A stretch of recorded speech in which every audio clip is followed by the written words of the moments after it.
The car's engine hummed softly. But to Henry Caldwell, it was the sound of betrayal. At 75, his hands trembled slightly as he gripped the armrest, his eyes fixed on the road ahead, blurred by more than just age. His son, Ethan, sat behind the wheel, silent, his jaw tight as if holding back a storm. Henry's mind churned with dread.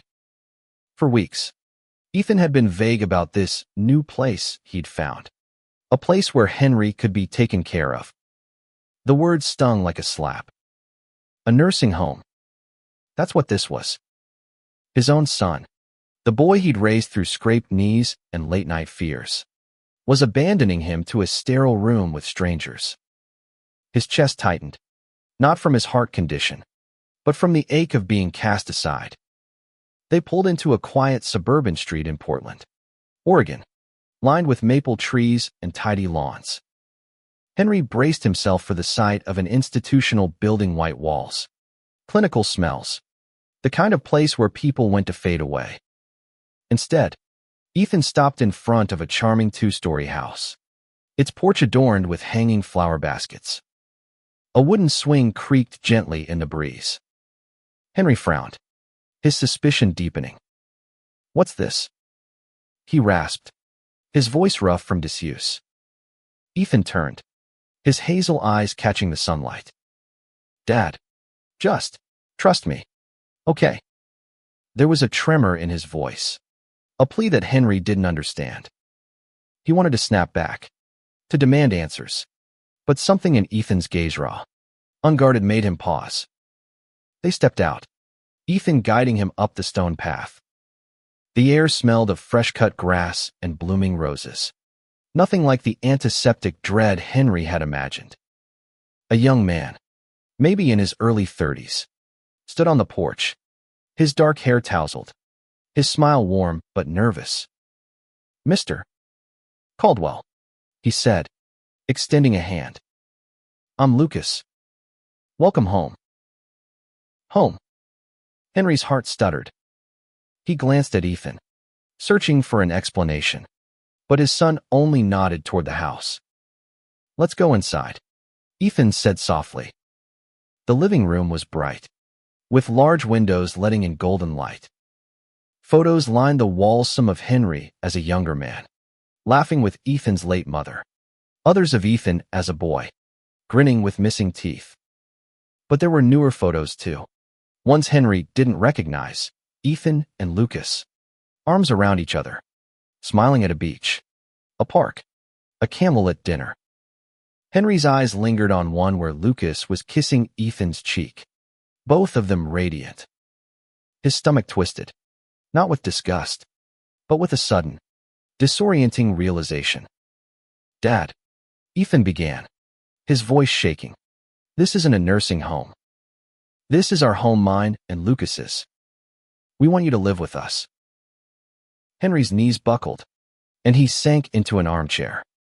His mind raced, piecing together fragments of the past few years, Ethan's long silences, his reluctance to talk about his life in Portland, the way he dodged questions about someone special. Henry had assumed it was a woman, a girlfriend Ethan was too shy to mention. But this was different.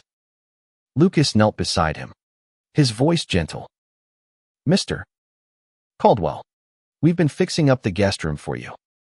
It's got everything you need, your books, your old radio, even that ugly lamp you love." He chuckled, but his eyes were earnest, searching for approval. Henry's throat tightened. He looked at Ethan, his boy, now a man standing nervously before him, waiting for judgment. "Why didn't you tell me?" Henry whispered, his voice cracking. "About him." Ethan's face crumpled, and he knelt too, his hands clasped tightly. "I was scared, Dad.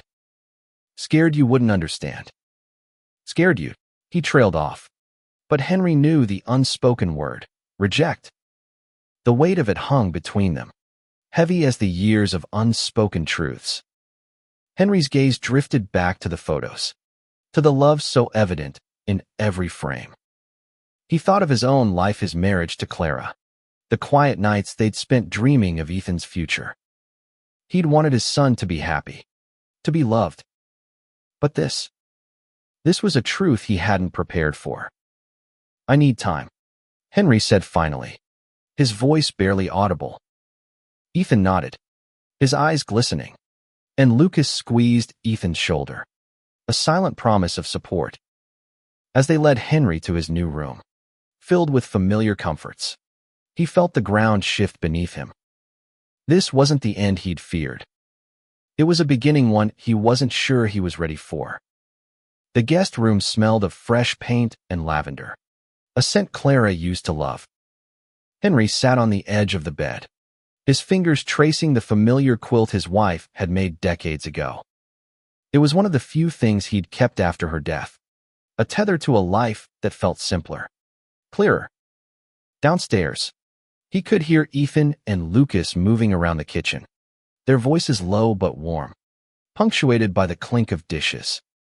They were preparing dinner, they'd said, something to celebrate his arrival. Celebrate. The word felt foreign to Henry, who still couldn't shake the image of Ethan and Lucas in those photos, their lives intertwined in a way he hadn't imagined. He stood, steadying himself on the bedpost, and wandered to the window. The backyard stretched out, lush and green, with a small vegetable garden and a wooden bench under an oak tree. It was beautiful, peaceful, nothing like the cold, impersonal nursing home he'd dreaded. But the beauty only deepened his unease. This wasn't just a house. It was a life Ethan had built, one Henry had been excluded from. A soft knock pulled him from his thoughts. Lucas stood in the doorway, holding a glass of water. "Thought you might be thirsty," he said, his smile hesitant. Henry took the glass, nodding stiffly. Lucas lingered, as if weighing whether to speak. "Ethan's told me a lot about you," he said finally. "About how you taught him to fish, how you'd stay up late fixing his bike. He loves you, you know." Henry's jaw tightened. "Doesn't feel like it," he muttered, the words slipping out before he could stop them. Lucas's face softened, not with pity, but with understanding. "It's hard," Lucas said, sitting on a nearby chair. "Coming out. I mean, I didn't tell my parents for years. Thought they'd never look at me the same." He paused, his eyes distant. "They didn't, at first. But love has a way of breaking through, if you give it time." Henry wanted to argue, to say he wasn't like Lucas's parents, that he'd always loved Ethan fiercely. But the word stuck. He'd grown up in a world where men like Lucas didn't exist, or at least didn't speak. His church, his friends, his entire life had been built on certainties he'd never questioned. Now, those certainties felt like sand slipping through his fingers. Dinner was a quiet affair. Ethan had made roasted chicken, Clara's recipe, and the familiar taste brought a lump to Henry's throat. Lucas kept the conversation light, talking about his job as a graphic designer, the local farmer's market, the stray cat they'd adopted. Ethan chimed in occasionally, but his eyes kept darting to Henry, searching for a sign of acceptance. After dessert, Ethan cleared the table, leaving Henry and Lucas alone. "You don't have to decide anything tonight," Lucas said softly. "Just be here. That's enough for now." Henry didn't respond, but as he climbed the stairs to his room, he felt a flicker of something: gratitude, maybe, or curiosity. He didn't know Lucas, didn't understand this life his son had chosen. But the care in Lucas's voice, the way he looked at Ethan, wasn't so different from how Clara used to look at him. That thought kept him awake long into the night, staring at the ceiling, wondering what else he'd missed about his son. Morning sunlight streamed through the kitchen, where Ethan was brewing coffee. Henry shuffled in, his joints stiff from a restless night. The smell of coffee grounded him, a small comfort in this unfamiliar world. Ethan turned, offering a cautious smile. "Sleep okay, Dad?" Fine, Henry lied, taking a seat at the table. The truth was, he'd barely slept. His mind tangled in questions he wasn't ready to ask. He watched Ethan move with ease, pouring coffee into a mug with a rainbow flag on it, a detail that made Henry's stomach lurch, though he couldn't say why. Lucas joined them, dressed in a flannel shirt, his energy bright but not overbearing. "We're heading to the community garden today," he said, sliding a plate of toast toward Henry. "Thought you might like to come. Ethan says you used to love gardening." Henry's hands froze around his mug. Gardening had been his sanctuary after Clara's death, a way to keep her memory alive and the roses she'd loved. The idea of sharing that with Lucas felt intrusive, but Ethan's hopeful look stopped him from refusing outright. "Maybe," he said gruffly. The garden was a short walk away, a patchwork of raised beds bursting with vegetables and flowers. Neighbors greeted Ethan and Lucas warmly, their ease with the couple both surprising and unsettling to Henry. He trailed behind, his cane sinking into the soft earth, watching as Ethan knelt to pull weeds, laughing with Lucas over a misshapen zucchini. "Dad, come check this out," Ethan called, holding up a tomato plant heavy with fruit. Henry hesitated, then joined him, the familiar act of inspecting leaves calming his nerves. For a moment, it was just the two of them, like the old days in their backyard. But then Lucas crouched beside them, pointing out a ladybug, and the moment shifted. "You two seem happy," Henry said, the words awkward, testing. Ethan's eyes widened, and Lucas's smile was soft, almost disarming. "We are," Lucas said simply. "Ethan's my home."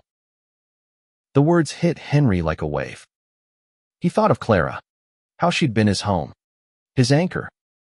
He wanted that for Ethan, but the shape of Ethan's man, this life felt like a puzzle he couldn't solve. He nodded, unable to say more, and turned back to the plants. That evening, Ethan showed him a scrapbook, filled with memories of his life in Portland Pride parades, quiet moments with Lucas, even a photo of them volunteering at a shelter. Henry's fingers lingered on a picture of Ethan speaking at a community event, his face alight with passion. "You're doing good things," Henry said, his voice thick. It wasn't approval, not yet, but it was a start. The days settled into a rhythm, each one peeling back layers of Henry's resistance. He watched Ethan and Lucas navigate their life with a quiet intimacy, Lucas humming while cooking, Ethan stealing a kiss before heading to work. It was foreign, yet achingly familiar, a mirror of the love he'd shared with Clara. But the weight of his old beliefs lingered, a shadow he couldn't shake. One afternoon, while Ethan was at his teaching job, Lucas invited Henry to the garage, where he was restoring an old radio. "Ethan said you used to tinker with these," Lucas said, gesturing to the scattered parts. Henry's fingers itched to help, and soon they were working side by side, the silence comfortable. Lucas shared stories of his childhood in rural Idaho, of hiding who he was until he couldn't anymore. "Coming out cost me my family," he said quietly, "but it gave me Ethan." Henry's hand stilled. "You think I'd take him away from you?" he asked, his voice sharper than intended. Lucas met his gaze, unflinching. "I think you love him enough to try to understand." That night, Henry found Ethan in the backyard, staring at the stars. "You remember Mom's telescope?" Ethan asked, his voice soft. "You'd show me the constellations. Tell me stories about them." Henry nodded, the memory bittersweet. "You loved Orion best." Ethan smiled, but it faded quickly. "Dad, I need to know. Can you accept this?" "Me? Lucas? Our life?" The question hung in the air, raw and vulnerable. Henry wanted to say yes, to ease the fear in his son's eyes, but the words wouldn't come. "I'm trying," he said instead, and Ethan's shoulders slumped, not with relief, but with the weight of waiting. The next day, a neighbor's sharp comment about those people at the grocery store sparked something in Henry. He snapped back, defending Ethan without thinking, his voice shaking with a protectiveness he hadn't realized he felt. When he told Ethan later, his son's eyes filled with tears. "Thanks, Dad," he whispered, and Henry felt the first crack in the wall between them. A storm rolled in, the kind that turned Portland's skies a bruised purple. Henry watched from the porch as rain battered the garden, his thoughts as turbulent as the weather. He'd been in Ethan's home for weeks now, surrounded by love he couldn't fully grasp. The photos, the laughter, the way Lucas knew exactly how Ethan took his coffee, it was all so vivid, so real. Yet Henry's heart wrestled with the echoes of his past, the sermons and small-town whispers that had shaped him. Ethan joined him, a blanket draped over his shoulders. "You okay, Dad?" he asked, his voice barely audible over the rain. Henry didn't answer right away. He thought of the grocery store incident, how his instinct to protect Ethan had surprised him. "I don't know what I'm doing," he admitted finally. "This, you and Lucas, it's not what I was raised to understand." Ethan nodded, his face tight with emotion. "I know. It's why I didn't tell you for so long. I thought you'd hate me." The words cut deeper than Henry expected. "Hate you," he said, his voice breaking. "Ethan, you're my son. I could never." He stopped, unable to finish. The truth was, he didn't know what he felt, not hate, but a confusion that felt like betrayal. Lucas appeared, carrying mugs of hot tea. "Mind if I join?" he asked, his presence a quiet anchor. Henry nodded, and they sat together, the storm a backdrop to their silence. Lucas spoke first, his voice steady. "Mr. Caldwell, I don't expect you to get it right away. But Ethan's worth it. He's worth everything." Henry looked at his son, saw the boy he'd raised, now a man, vulnerable yet strong. "I see that," he said softly. "I'm starting to." That night, Henry found a letter tucked into Clara's quilt, written in her elegant script. It was dated a year before her death, addressed to Ethan. "My darling boy, love who you love with all your heart. Your father will come around, always does." Tears blurred Henry's vision. Clara had known, somehow, and trusted him to find his way. He clutched the letter, a lifeline to a truth he was only beginning to embrace. The letter changed something in Henry, like a key turning in a long-locked door. He began to notice the small things, how Ethan and Lucas argued over who made better pancakes, how they cared for each other in ways that felt universal, human. But the weight of his own ignorance lingered, a reminder of the years he'd missed, the truths he'd failed to see. One evening, Ethan invited Henry to a community event, a fundraiser for a local LGBTQ youth center. Henry hesitated, picturing a room full of strangers, judgment in their eyes.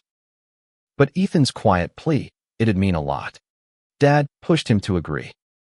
The event was held in a brightly lit community hall, filled with laughter and music. Henry felt out of place, his cane a stark contrast to the vibrant crowd. But then a young woman, barely 20, approached him, thanking him for coming.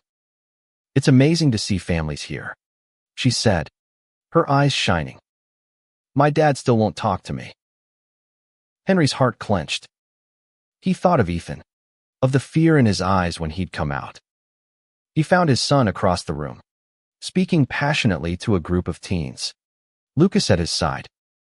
For the first time, Henry saw not just his son, but a man making a difference, a man loved and respected. Later, as they walked home, Henry spoke.